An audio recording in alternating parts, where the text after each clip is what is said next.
Welcome to a review of last year's HSC Business Studies exams. Basically in this session I'm just going to look at how we answer the multiple choice questions. Naturally on the Boston site you get a copy of last year's papers with the answers, but it doesn't always, well, it doesn't ever explain how the examiners actually came to the answers. So basically starting at question 1, the question's asking you, basically states, Sally shops at a particular store as she has always received excellent service there. What type of factor is influencing her choice of store? The four answers, possible answers are economic, government, psychological or social cultural. The key in this question is basically what is the motivator for Sally shopping in a store, and it talks about customer service. She's always received excellent service there. Typically excellent service means you feel good about the store, therefore the answer must be C. It's a psychological purchase. Basically you feel good about going there. If she was getting cheaper prices, it would be economic. If it was basically she was mandated by government, she needed to buy from there, that would be government. If her friends always shopped there and she wanted to catch up with her friends, that would be socio-cultural.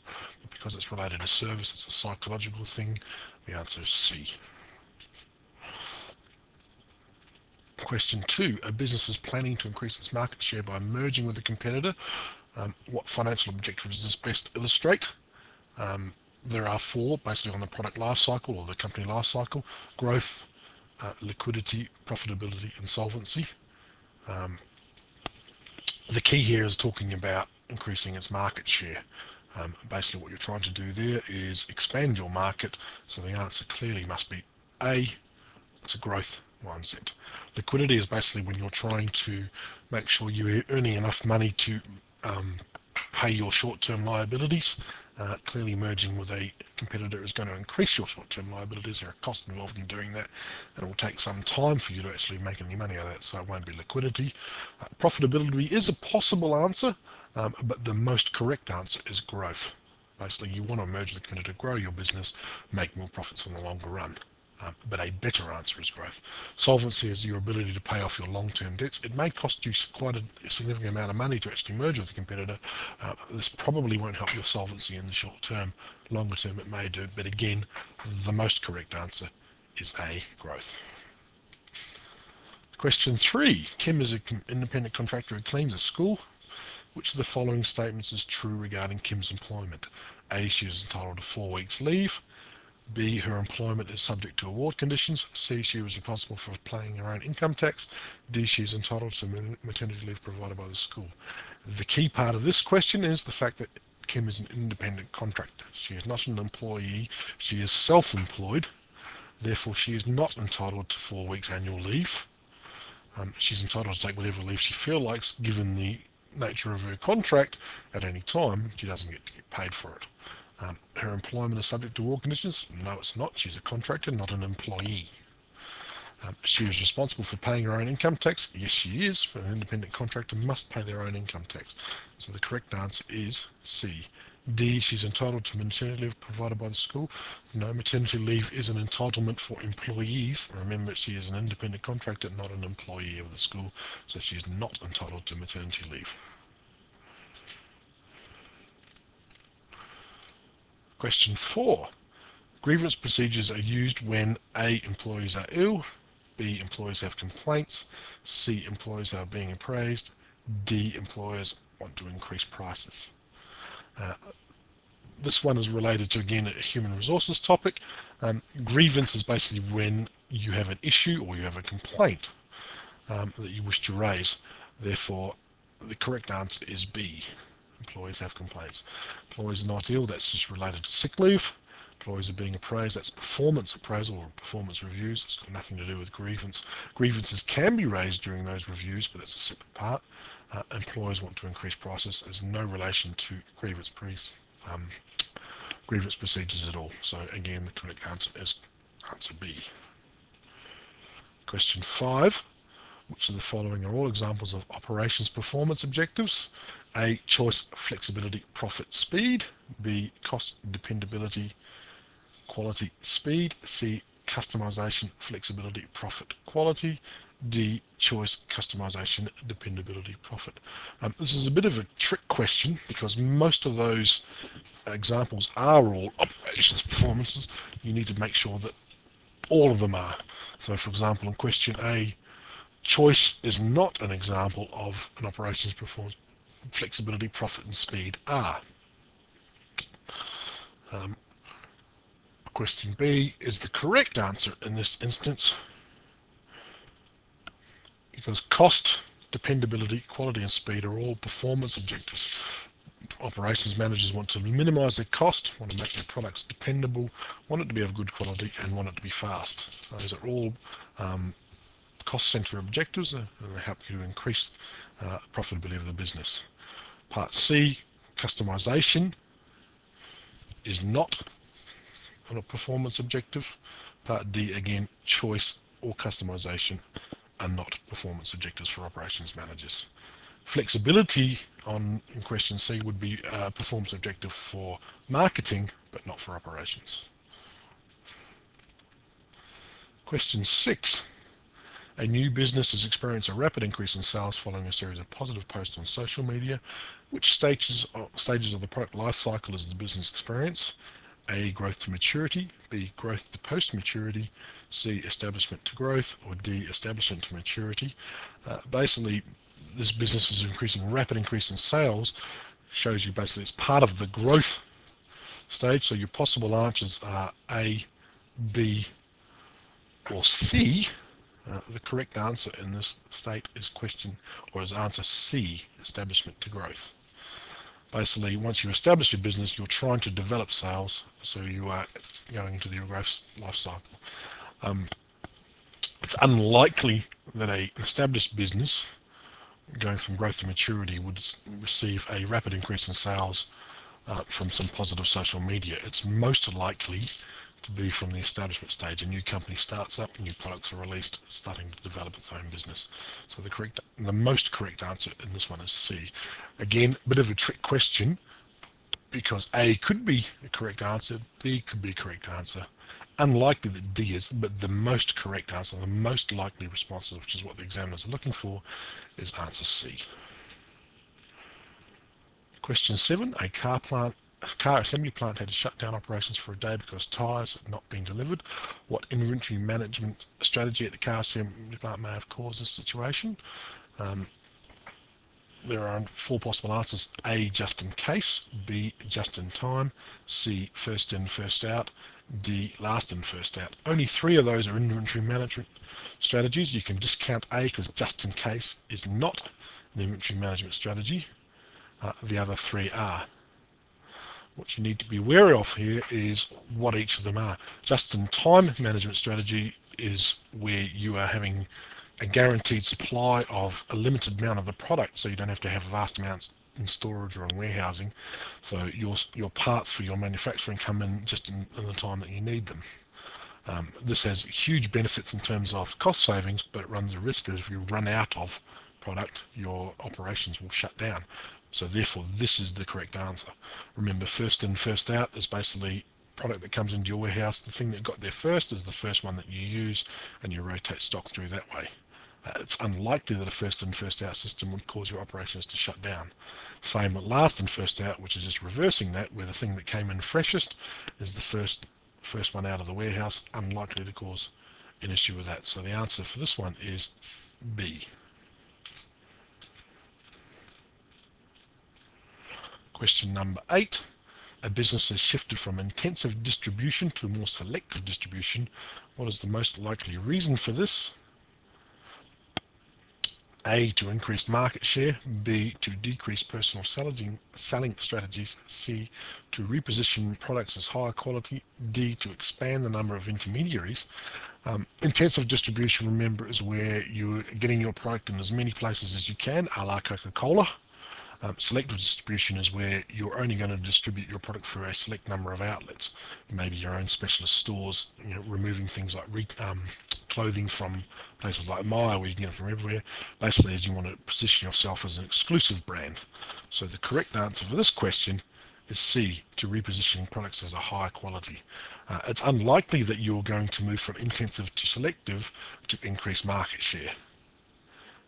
You're probably already selling a lot more than you would by going to selective distribution. Answer B, to decrease personal selling strategies, is not related to this question at all. And answer D, to expand the number of intermediaries, is the opposite of what you're actually trying to do. You're trying to reduce the number of intermediaries. So the most correct answer, again, is to reposition the products as high quality. Part C, this allows you to take advantage of a price skimming strategy, charge more for your products because they're seen as more exclusive. It's a risky strategy. Basically, if your customers don't see them as exclusive, it just takes them out of the market and you're likely to lose sales and won't be able to charge the corresponding higher prices that you wish to. Question 9, what is the main reason for a business using penetration pricing? The 4 possible answers: to maximize profit per unit, B, to gain short-term market share, C, to develop a reputation for quality, D, to take advantage of a lack of competition.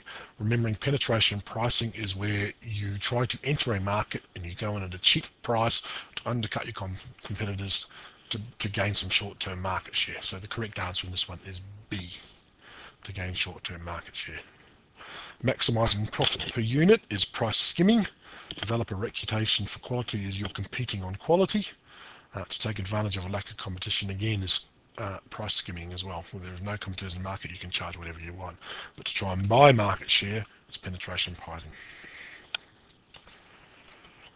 Question 10. Which of the following will be found on an income statement? Remember, financial question. Accounts payable, B, gross profit, C, intangibles, D, net assets. Remember, income is basically all the money that is coming into the company, either through cash sales or through sales on invoice. It also shows basically the profit and loss quite often. So basically, your gross profit is your net sales versus your outgoings. Or sorry, your gross profit is your net sales less the cost of the goods sold. So basically, whatever you sold minus the cost of when you had to buy them. It doesn't include all your other expenses. It doesn't show accounts payable because it's related to money that's coming in. Accounts payable is money that you owe going out. Intangibles are things that go on your expense statement, things like power and phone, things like that. Net assets are your stuff that your company owns. It doesn't come on an income statement, basically only goes on a much larger financial statement. So the correct answer for this one is answer B.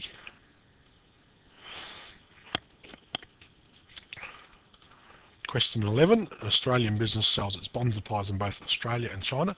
Bonza pies sold in China are made with a different recipe. What is this an example of?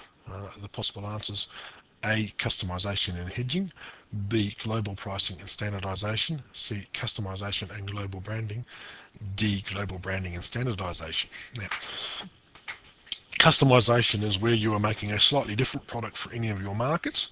So the fact that an Australian business is selling in both Australia and China and they're made to a slightly different recipe would be an example of customization. So your 2 possible answers are A and B. However, selling bonza pies is a brand, so using the same brand in both markets is an example of global branding. So the correct answer is C, customization and global branding.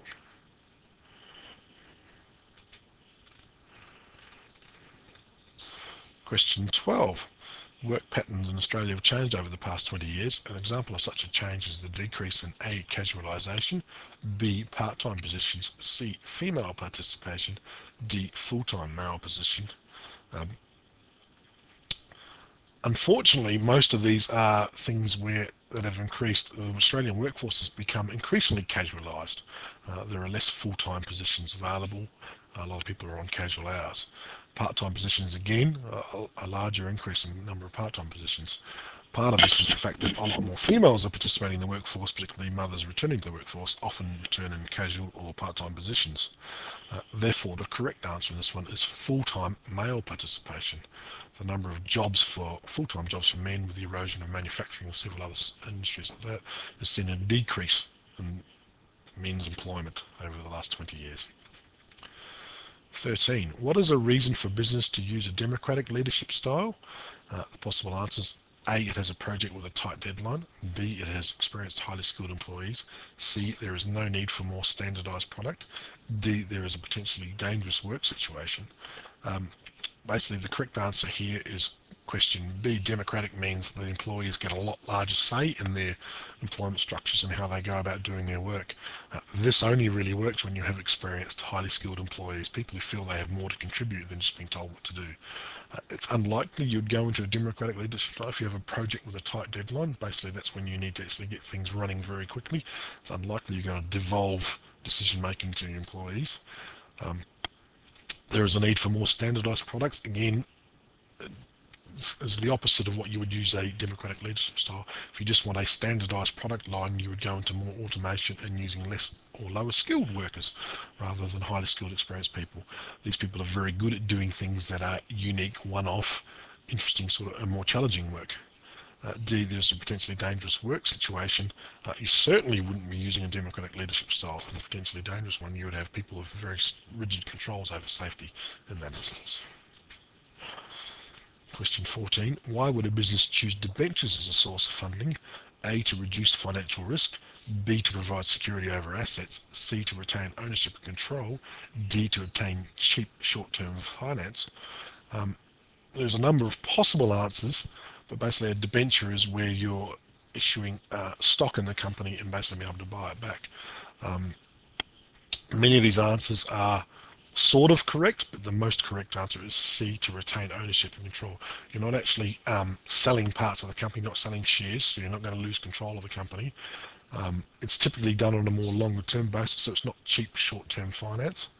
To provide security over assets, yeah, it's kind of that, it's kind of relation, but it's not as correct as retaining ownership control. And A, to reduce financial risk. Well, there's still a financial risk in there. It's also partially you're able to do that, but the most correct answer is to retain your ownership and control over the company. Question 15, what is the most likely result of a business achieving economies of scale? A, greater flexibility, B, higher sales price per unit, C, greater efficiencies in production, D, higher average cost of production. Again, a little bit tricky. Remember, economies of scale is the more you make of a single product, the less each individual item costs per unit. If you make 10,000 cars, it's much cheaper per car than making 1,000 cars.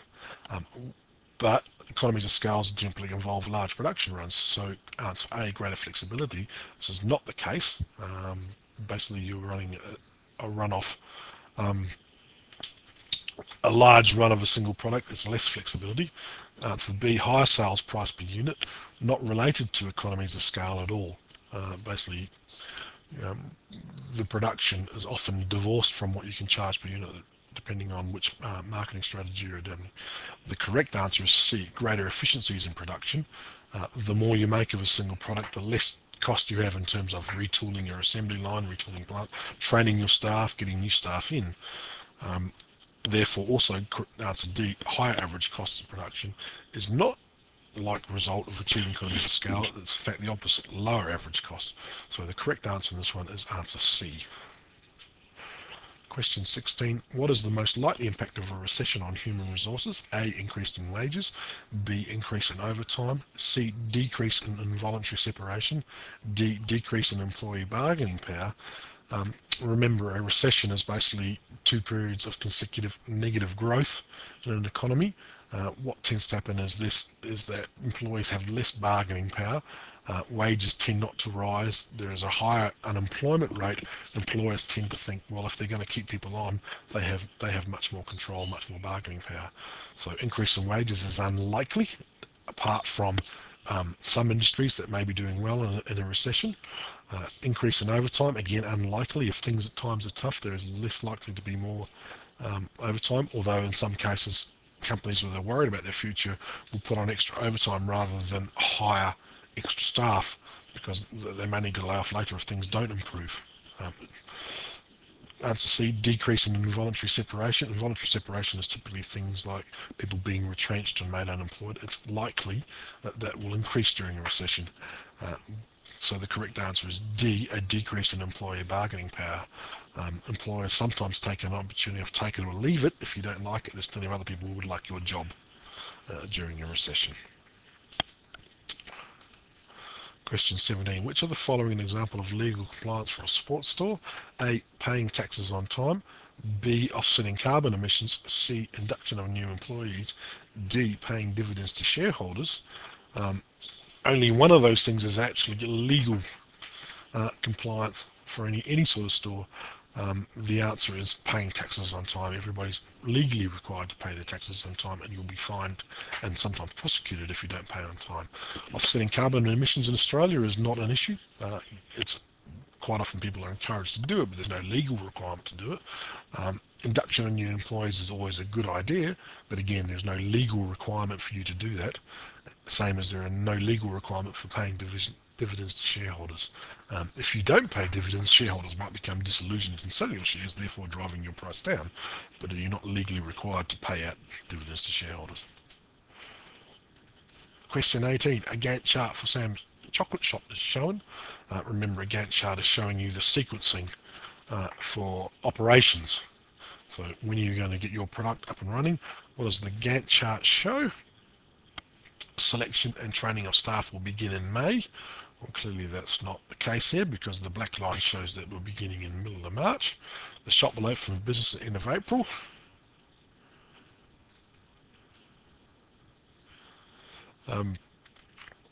Again, this is not the correct answer because the commenced trading will be beginning or end of May, according to this criteria. Stock purchases and advertising will be done simultaneously. Purchase stock will be finished by mid-March. Advertising won't start till mid-April, so they're not being done simultaneously, which means together. So the correct answer must be D. Some stock will be purchased before the shop is completely refitted. Right? Refitting of the shop begins or will finish at the end of February. Purchase stock begins at the beginning of February. Those two things will happen concurrently. So some stock will be purchased before the shop is completely refitted. So the correct answer is D.